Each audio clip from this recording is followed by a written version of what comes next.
Good morning, everybody, to this Tuesday where we are wrapping up our discussion on limits. So we talked about the limit as x approaches 0, for example, with the square root function, that it does not exist due to a technicality in the definition of this limit and what it means. That when I have a function that sort of has an end point in its graph, it's not defined for a whole bunch of x values, a whole section. If I'm right at the end of that, then I can't explore the behavior from both sides. So this reason is because that's an x, square root function is not defined, I'll just say around x equal to 0, technically an interval containing x equal to 0. It doesn't matter how small, I need to be going around the function and explore its behavior. But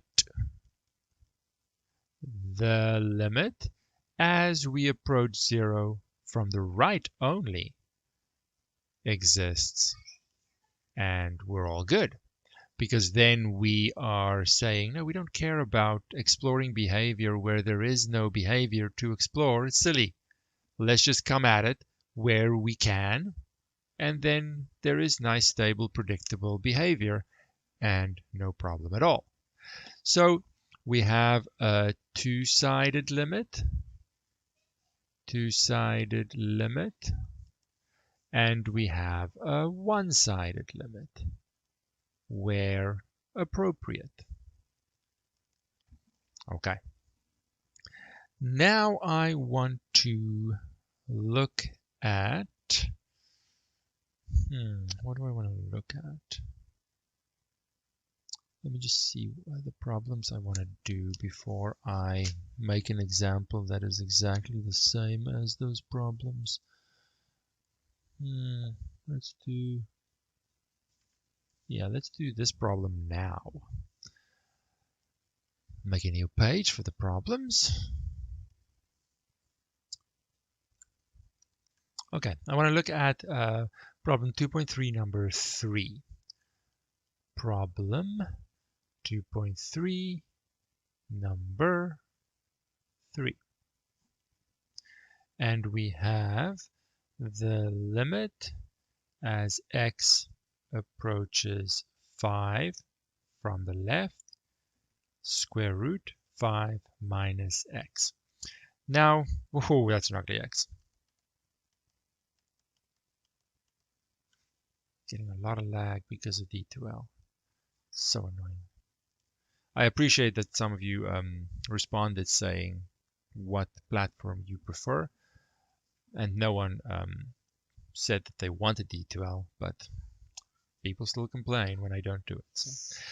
So there's a lot of things happening here. Let's just carefully talk through this so we don't miss anything.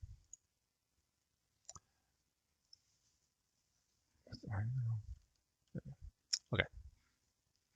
So first of all, I see a square root function, which means in general I need to be careful. That's really my only basic function in my library that has this feature of having only half a graph, so to speak.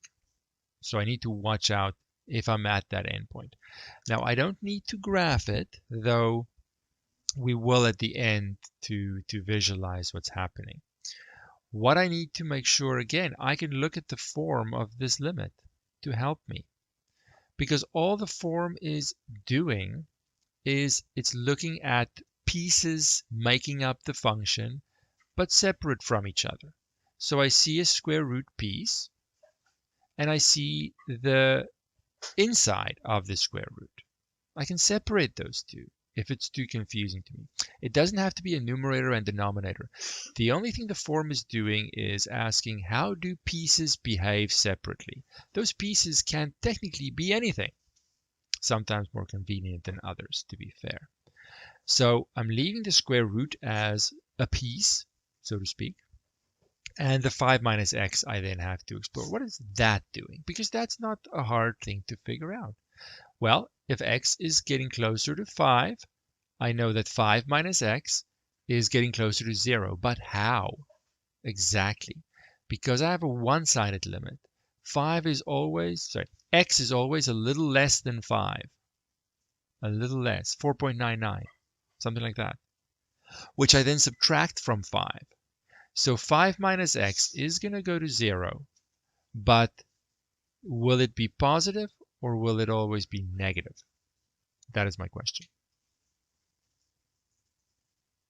Now, you can take many approaches here. You can just reason it, talk it through. You can plug in numbers, convince yourself. You can do whatever you want to do, but I have to know, is 5 minus x always positive or always negative? What would you say? This is where you say stuff. Positive. Because I'm subtracting something slightly smaller than 5 from 5, I'm always positive. Okay. So now there are multiple things happening here. So I'm going to write it like this. So 0 plus means that I'm, how should I say it? Let's say here, I'm okay to move forward since we have a positive number inside the square root, right? So we can at least evaluate behavior. If we had a negative number inside the square root, there's no y value to even speak of. Okay, so I need to check that the behavior I'm checking, the x values that I'm investigating, getting closer to 5, always a little less, so 4.9, 4.99, and so on, creates a number inside the square root that I can actually work with. So it has to be positive. And it is. Okay, so that's good. However, looking at this square root, in its basic form, I have the square root of something extremely close to 0. Now I need to watch out for this situation. I can't come at it from both sides. But luckily I'm not. I'm always positive, which means I'm exactly the something. It's not x. It's whatever's inside the square root. I am letting that inside something approach 0, but always positive. So I can always evaluate the square root. So I am all okay. And it's going to be 0 and existing. Now, I totally understand that this is confusing. The square root, we limit our technicalities to really only the square root, to be honest, because we're not taking a sort of a formal, proper approach to limits. That's very difficult, actually. We're taking a more informal, hand-wavy behavior approach, and because of that, the technicalities are difficult to handle. So it's really only this one that I need to watch out for in general. We have the alternative option to say, well, I can do a basic transformation on this guy. It's not so hard, right? Though, to be fair, maybe I do need to be a little careful. Let's do it up here.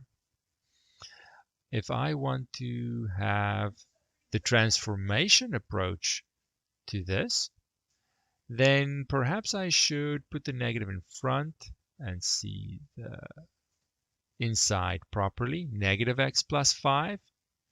Then I'll take the negative out and see what kind of shift horizontally it really is. Okay, so that'll help me perhaps. Looking at it in its current form, maybe not the clearest sequence of transformations. I need to shuffle things around a little bit. That's okay. Now I see. Oh, there is a... Did we do the reflection? Yeah, right. when we looked at the other functions. There is a horizontal reflection of the square root. So now it sits on the other side of the y-axis. And then I'm shifting it to the right by 5. So it's going to sit over here somewhere, right? At 5. And now I see, looking at this graph, look at this behavior of x, because x is the horizontal axis.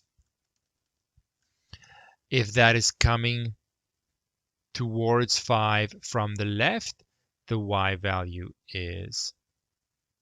that is suggested is in fact 0. So there are two sort of separate approaches, I would say. I don't want to mix these two. Either you can graph it and visualize it by way of some transformations. If it's not too hard, we could do that for sure. Or you have to look at the form and let that tell me how the pieces are behaving individually, and then I combine them later. It's a more difficult, I would say this is more difficult because I'm not as used to the form looking at other pieces. So, I don't know, see what you like, see if either one makes sense. We're not getting too complicated with these. The square root is the technicality we're mainly focusing on that you'll maybe see in a test. So it makes it manageable in that I have only one or two things to really watch out for. Okay. So hopefully that helps a little bit. But it never sits that well with me, which is a downside to the informal approach that we're taking. But one con for a lot of pros, more manageable is definitely the upside. I'll take it. All right. So now let us look at the other sort of special case. And there are only these two. I want to remember the absolute value function. Now, let me just start by saying this is not something that I include in my basic function library, because we'll see in a second why. What is the graph? Let's start with the graph. That's maybe the thing you remember the most. What is the graph of the absolute value function? It looks like a V. That one's usually what people remember. Great. Okay. Oops. There we go.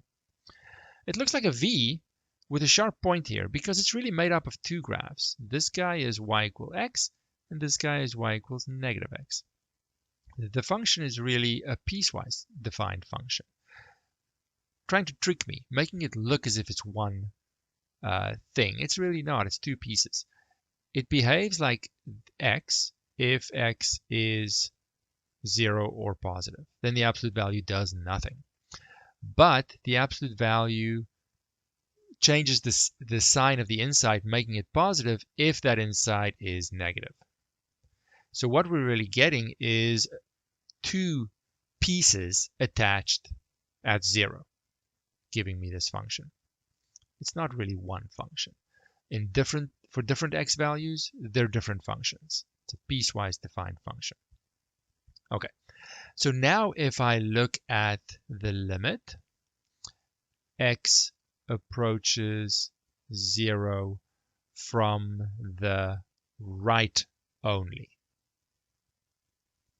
Now I can say, well, as far as this behavior question is concerned, there is no negative x value. I will never consider negative x values, so the left side of this graph doesn't exist for me in this question. So the behavior of the absolute value function is the same as the behavior of x, because that half of x values are the only ones existing for me in this question.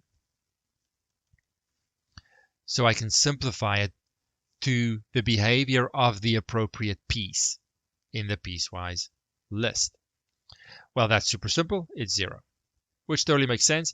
If I travel along the graph here, closer to x equal to 0, I'm heading to that bottom point, right? So that's 1. And then I can say this a similar thing for the limit as x approaches 0 from the left of the absolute value function. Well, now I'm only interested in the left side. And as far as I'm concerned in this question, the function behaves the same as its appropriate piece. When x is negative, it behaves like negative x. So I replace it to make it simpler. The function is not the same, but for the behavior I'm looking at, it's the same. And now I'm traveling along the left side towards 0. Obviously, I'm going to 0. So that exists. That exists. And from either side, there's perfectly stable and predictable behavior. I can then, that was supposed to be a bracket. My best attempt. I can now summarize this. And because the behavior is stable, is predictable, limit exists, and it is the same, because these one-sided limits exist and are equal. That means I'm regardless of which side I'm coming at x equal to 0, the y value is doing the same thing. We can say the limit as x approaches 0, two-sided limit of this function is 0 and exists. So in the case of a function, and I'm picking this simplest one, absolute value is the simplest one. I don't care much for these examples, but if you look at the textbook problems, you might see some piecewise defined functions. We handle them like this. If I have a function that seems to have different pieces, or I'm not sure what's happening on either side of my x value, I can always go to the one-sided limits and say, let's just look at it from one side and then from the other. If that behavior agrees, yes, I'm doubling up my work, but at least I'll be confident in my answer. If the behavior agrees, then we can say the two-sided limit exists as well. If the behavior doesn't agree, well, then the two-sided limit question again kind of doesn't make sense. It can't exist. It has to be around the x value, the consistent predictable behavior. So let's see a simple example where I won't be able to make this two-sided limit conclusion. I think I'm out of space here. Whoops. There we go. Let's make a new page. Let's make a new page here.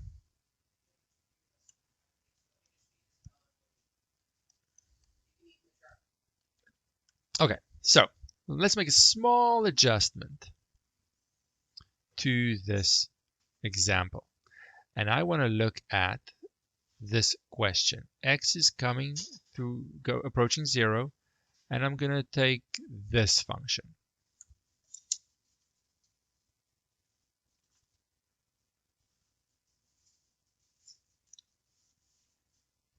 Okay. So really, whenever a general rule of thumb is, if I see an absolute value function, you need to break it up into the piecewise function that it actually is. It is trying to trick me.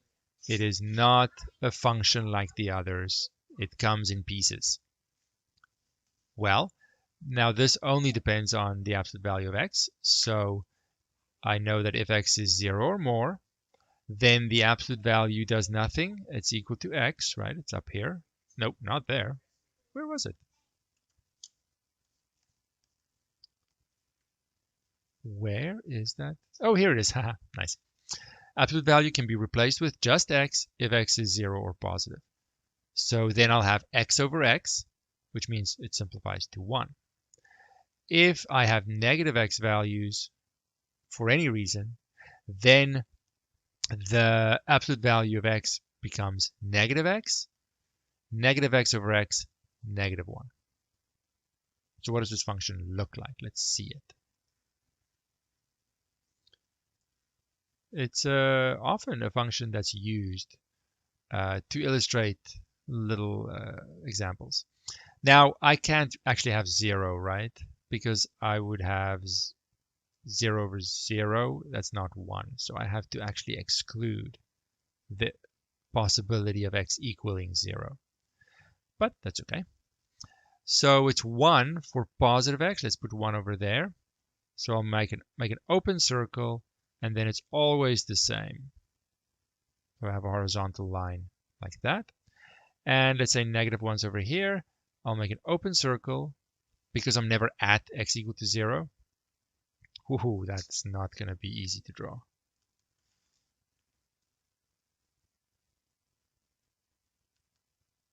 Looks a little slanted. It's horizontal at negative 1. Okay, so that's my graph. Nice to visualize. So now I can look, and I see, okay, stuff's happening at 0. I'm not sure. I see an absolute value. Let's just potentially make more work for ourselves, but be safe and look at either side separately. It's just gonna be better in the long run. I'll feel more confident in my answer. I'm not sure what's happening. I can always separate the sides. So then I see, okay, to the right of 0, I am in this top case, which means the function behaves like the constant function 1. So that's, of course, just 1. There's no x's in there to even change the 1. So it exists and everything's good, which makes total sense looking at the graph, because as I come towards x from the right, as I come towards 0 in x values from the right, my y value is perfectly constant, perfectly stable, and I'm always at 1. I'm not even heading towards 1. I'm at 1. There's no variation in the y values at all. So great. It's as stable as it can be. Remember, I'm not at 0. I'm heading towards 0 behavior. If I now look at what happens on the left side, the function for negative x values behaves like negative 1, the constant function. People don't see numbers as functions, and they really should. It's a constant function. And that doesn't change as x does whatever I say, so negative 1. Which makes total sense looking at the graph. As I come towards x equal to 0 from the left only, the y value is perfectly stable at negative 1, doesn't even change. So of course then it's heading to negative 1. It exists, everything's good. Another interpretation of the limit, the right-sided limit, for example, if I am traveling towards 0 from the right, I am asking, can I contain the y value in as small a window as I'd like by just getting closer and closer to 0? Absolutely I can. It doesn't even change. So you're at 1 regardless. For the left side, can I contain the y value of the function to a number, I don't care what the number is, just a number, that as I get closer to the x value in question, I'm coming towards 0 from the left, that y value is contained in as small a window as I want as I just get closer. Absolutely. It's as small a window as you want around negative 1. It doesn't even fluctuate. It doesn't change. But the two-sided limit is asking the same question. The two-sided limit is asking, can I contain my y values closely around a number by just honing in on the x value around the x value of 0? So I am making my window, I want to make my x window smaller and smaller around 0. And as I do that, is my y value getting closer and closer to a specific number? Only one number. That is the question. And if it does, then the behavior is stable, limit exists, and so on. However, what would that number be in this case? Can it be 1? Well, it's certainly from the right. I'm loving the y value of 1. But regardless of how small this x window is, I'm always going to get y values of -1. And I can make it super tiny. I'll always, for the left side of that window, have y values -1. I cannot get close to both 1 and -1. It needs to pick one, and it always is split between them. And it can't be any other y value either. And that's illustrated by the fact that these two do not agree. Not equal. Even though they both exist, there is stable behavior from either side. The behavior is not the same. It's pointing in different numbers. So for that reason, the two-sided limit does not exist. Because I get behavior from either side and they don't agree with each other. They need to agree with each other in order to exist. So the two-sided limit not existing can happen for different reasons. And only really by exploring these examples can I become aware of the reason. By just saying it does not exist, it doesn't tell me the reason. It could be because the graph is perfectly stable, but different things are happening. In the piecewise function, they're not linking up. They're not agreeing with each other. I can make other random examples and just say, here's a function. Let's just look at the graph and say it's a whole bunch of pieces. Let's suppose here's a piece, and then it maybe jumps over here, and then maybe it's a straight line, like that. Let's call this -1 and 2. Sometimes they even do this. Let's say that's 1, that's 2, I really don't care. Let's suppose we have a function, and for some reason it's defined in pieces. There's like a polynomial piece on the left, and then between -1 and 2 there's another polynomial piece, and then there's a straight line piece, and so on. Doesn't even matter what it is exactly. There's my graph. Let's make it even. Let's not do this. Let's do this. I'm just trying to think of all the different things here. Let's do that. There we go. Okay. First of all, now I can ask some questions. I mean, a function like this is very much made up just to illustrate the point. It's not. I'm not a fan of these ones because they're so artificial and just made up in pieces, just to illustrate what we're really asking with the limit. So it doesn't really represent anything. It's just made up of pieces. If I ask, what is the limit? Whoops. Yeah, I don't love these, but they do illustrate the point I'm trying to make. What is the limit of the function as x approaches -1? What would you say is the limit based on what we just discussed? It's all about how the pieces. So I look at the x value in question, and it's a connection between the two pieces. It's right there. And if I come at it from the left, it wants to go to -1 for the y value. If I come at it from the right, it's going to y equal to 2. They don't agree, so it does not exist. For the same reason as this function.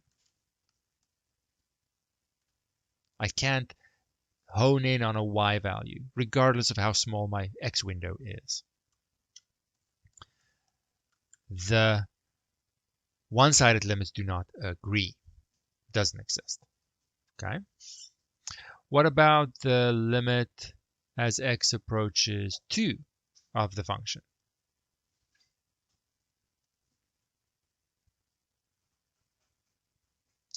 Let's make it easy for you. Let's do this. Let's do this. What is the limit as x approaches 2, would you say? -1. Of course, -1. Does my answer change if I do that? Meaning it's not defined at 2. There is no y value. For some reason, I'm just artificially making this function. Does my limit question's answer change? Yes or no? It does not change because we've said throughout for limit, for behavior questions, we are only getting close to the x value. We will never be at the x value. So what happens there is completely irrelevant. It's behavior. As I'm traveling along this graph, what is it suggesting? It's suggesting I go to the y value of -1. As I'm traveling along this graph, what is it suggesting? It's suggesting the y value of -1. I'll never get there to find out if that's true or not. It's what is the behavior suggesting. Sometimes you see in a test or somewhere that they then manually go and define another y value at that x value. Does that change the behavior question? Yes or no? It does not, because I will never care about what is happening at that x value. Look at the graph. Let me erase these arrows. I'm saying this now so that if it happens in a test, and it has in the past, people are tricky. They make these questions just to check your understanding of what a limit is trying to ask. So I want you to be prepared. If I travel along the graph from the right, what y value is it suggesting I go to? It's -1. If I travel along the graph towards x equal to 2, I'll never get there. I'm just traveling towards it. Then I pause and ask the function, which y value are you going to? -1. -1 is still the right answer. I will never get there to find out what it actually is. It's only a behavior question. It's not find the y value question.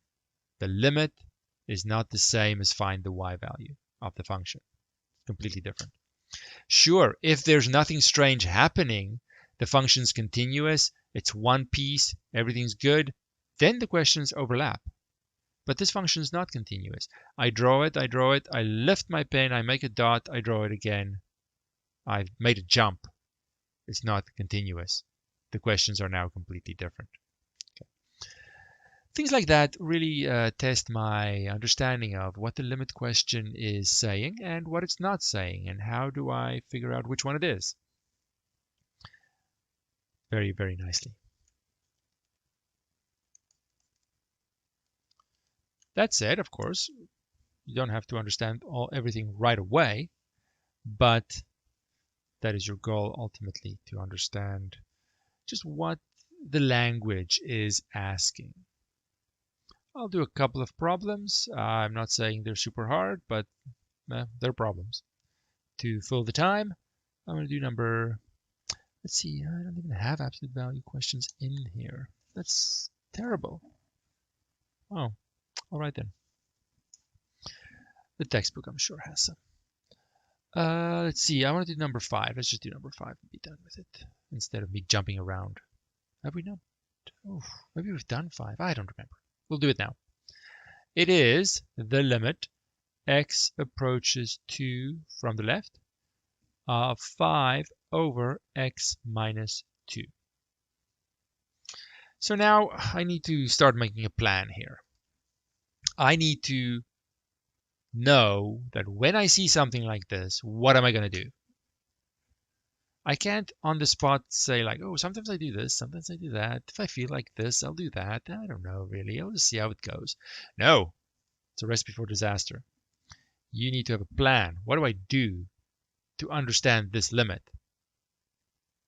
What do I do? It starts with an F. The thing we've done all the time to help us understand behavior. the form of the limit. It doesn't get enough attention. It's so good. Now, I'm not saying it's a foolproof strategy, that it's always going to give me the answer immediately. No, it depends. But it's a good starting point because it allows me to not look at the function in its entirety, just look at the pieces. And maybe that sheds some light on what's happening here. Maybe not. At least I'll know.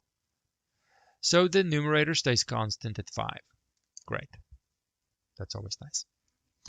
The numerator is changing. X minus 2 is certainly getting close to 0 as x gets closer to 2.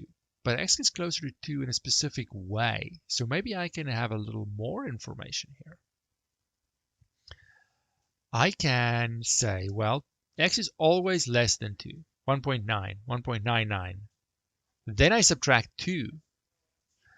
Is my answer always positive or always negative? Use your calculator, plug in numbers, reason through it, whatever makes you happy. But I want to know. It's always going to be a little negative. Little negative. So I know that a non-zero constant over something that goes to 0 is going to make the whole thing blow up. It's going to be an infinity. Because I have a positive number and a negative number, I can now be precise and say it's going to be negative infinity. Which, of course, some of you might say, but this was a couple of basic transformations. Of course, it's negative infinity. Well, the function can very easily be something I can't get with transformations. But you're right. If I can graph it, then why not? Sure. That's at 2. I'm coming towards it. My graph is going down.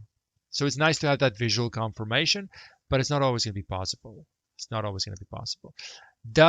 I said limit equals, does that limit exist? Yes or no? See how nice I am? I ask only yes, no questions. It's 50-50 every time. Get a coin. Play along. 50-50. So even if you guess, you have a good chance of guessing right. I said limit of that function. I said an equal sign. Does the limit exist? Yes or no? The test question will very likely ask you, state if the following limits exist. You have to say every time it exists or it doesn't exist. Which one is it in this case? So, good.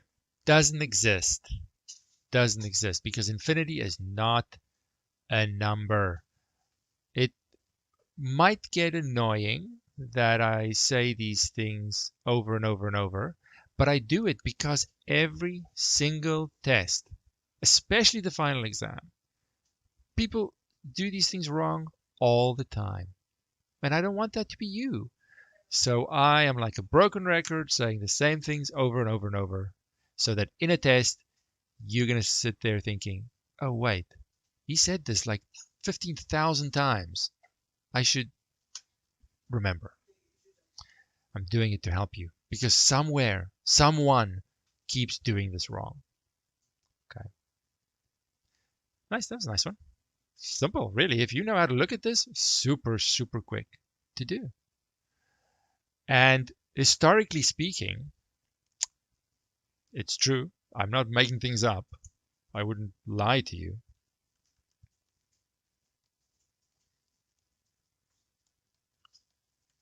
Historically speaking, if you look at the final exams, the limit question page, which has a bunch of these on, maybe like 6 or so of them, where you have to do doesn't exist or exist and find it and so on. That is one of the worst scoring pages every single time. And I don't know why. I don't know why. It baffles me. I don't know. It's simply a lack of basic understanding because that's all we're doing for limits. It's just a basic understanding of this behavior question. There is very little that's tricky. Sure, if I see a square root, which is somewhere on this page or somewhere, if I see a square root, okay, slow down. Tricky things can happen. If I see an absolute value, all right, it's a piecewise function in disguise. Watch out, maybe two one-sided limits. Apart from those two things, it's a simple behavior question. It's just a matter of, do I know how to approach this? Or maybe, oof, that was an ugly L. I'm totally guessing here at the reason why that is always the worst scoring page. Maybe people are expecting it to be something weird and difficult every single time. So then they overthink it. I don't know. I honestly don't know the answer to this. But every single final exam, I can put money on the fact that the limit question page will be a terribly bad scoring page.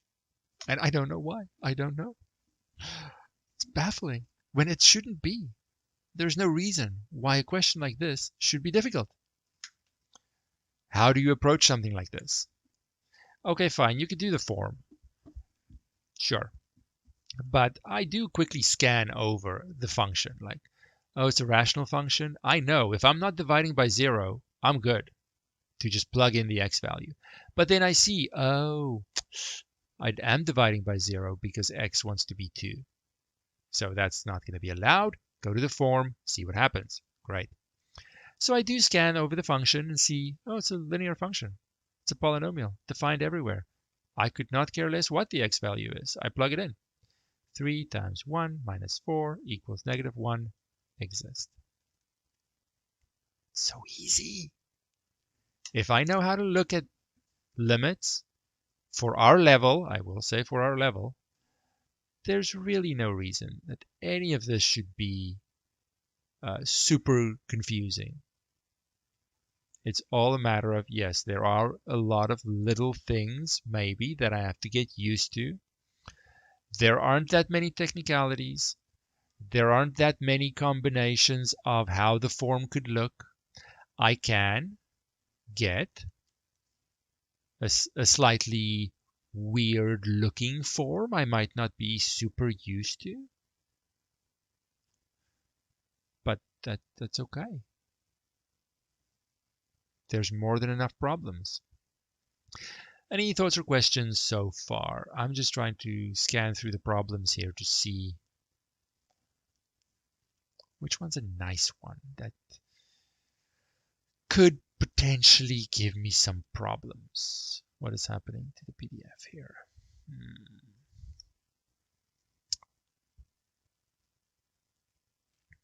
I want to do 12 and 8 and be done with it.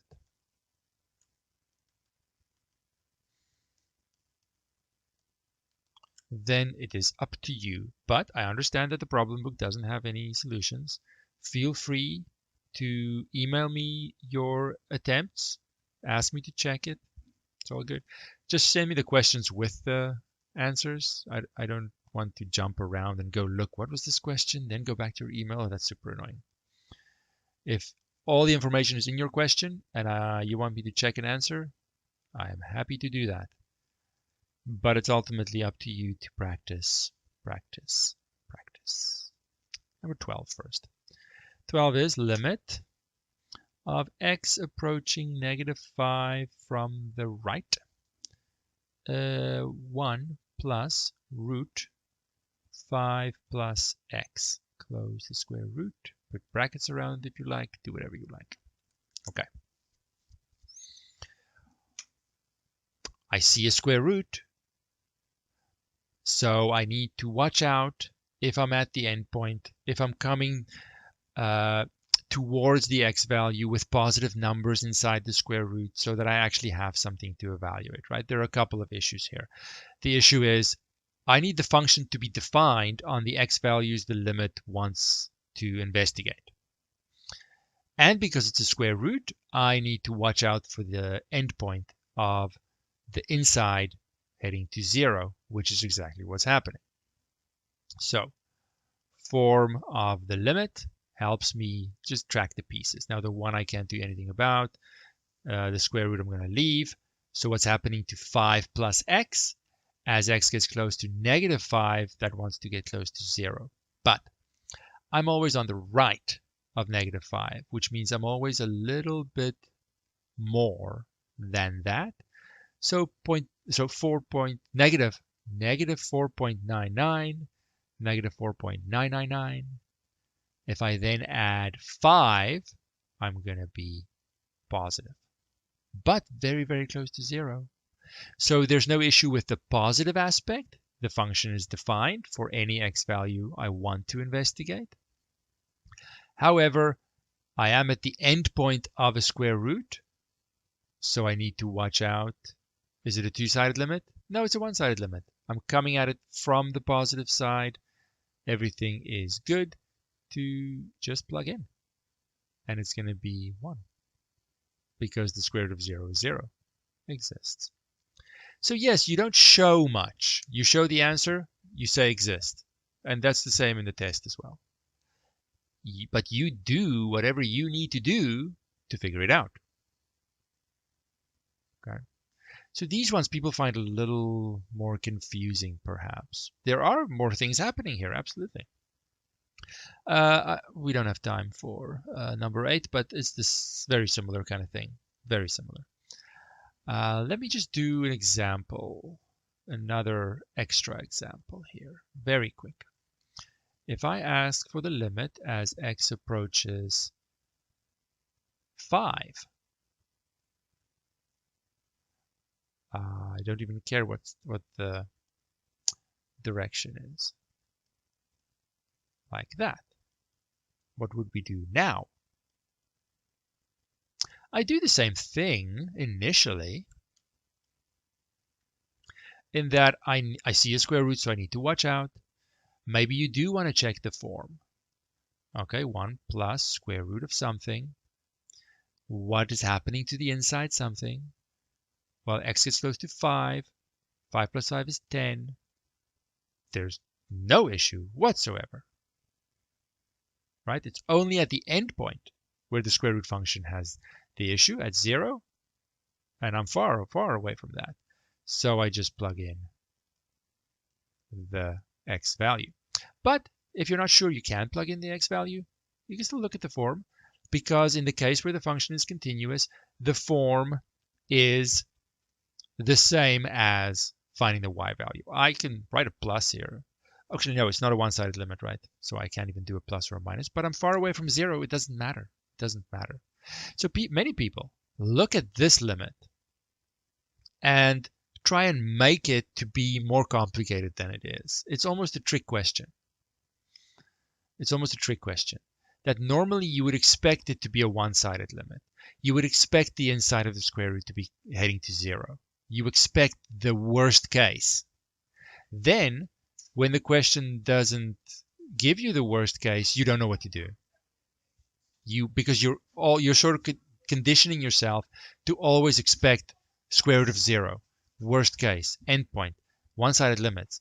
Sometimes they just give you a trick question where there are no issues whatsoever. I'm not sure what your question is here. 5 plus negative 5 from the right. It's not a one-sided limit. Right, so I can't say plus or minus here. But that's sort of my point, that you expect something like this to have a plus or a minus, only one side.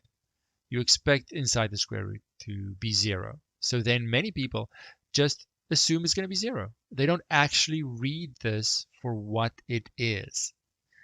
Not every question is the worst case. Some questions are actually tricking you in being just straightforward. Nothing to do there. So really read the limits carefully.